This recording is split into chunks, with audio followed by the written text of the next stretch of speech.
बच्चों, आज 8 मई 2020 है और आज भारत और पश्चिम बंगाल के गौरव गुरुदेव श्री रविंद्रनाथ टैगोर का जन्मदिन है।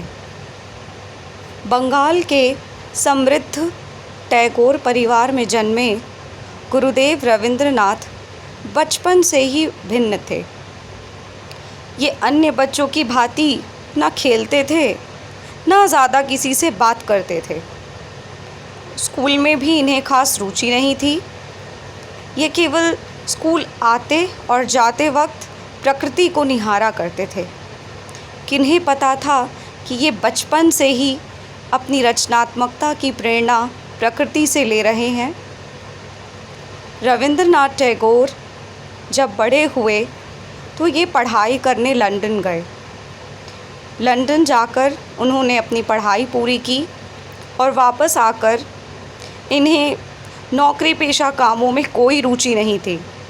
इन्हें तो रुचि थी कविता लिखने में, कहानी लिखने में, चित्र बनाने में, गीत लिखने में। तो इन्होंने बहुत सारी कविताओं की रचना की, उपन्यास भी लिखे और इन्हीं कविता में से इनकी एक कविता थी गीतांजलि, जिसके लिए इन्हें नोबेल प्राइज़ मिला और इन्होंने भारत को उसका पहला नोबेल प्राइज़ से नवाजा।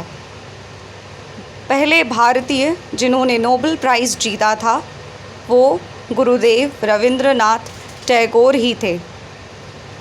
इन्होंने सामाजिक तौर से भी बहुत सारे बदलाव किए। बंगाल की स्त्रियों को संगीत कला से रूबरू कराया, नृत्य भी सिखाया, जो आज भी बंगाल की आत्मा है।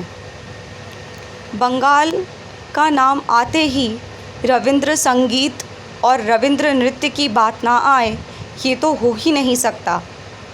पश्चिम बंगाल के अभिन्न अंग है गुरुदेव रविंद्रनाथ टैगोर। रविंद्रनाथ टैगोर के बिना बंगाल का अस्तित्व अधूरा सा है।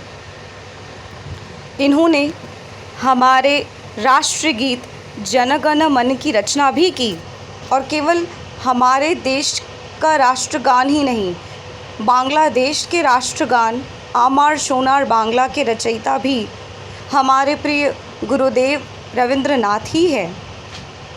और बच्चों, आपको इनकी एक कहानी काबुली वाला बहुत पसंद आएगी। ये एक छोटी सी बच्ची मिनी की कहानी है। वैसे तो आप इसे पढ़ नहीं सकते क्योंकि अभी वो सुविधा ही नहीं है कि इसकी किताब आप लोगों को दी जाए, लेकिन काबुली वाला फ़िल्म आप ज़रूर देख सकते हैं। काबुली वाला एक फ़िल्म भी है, मैं उसका लिंक आप लोगों को भेज दूँगी। आप ज़रूर काबुली वाला फ़िल्म को देखें। उसके बाद आपको रविंद्रनाथ टैगोर के रचनात्मक जादूगरी का पता भली भांति चल जाएगा।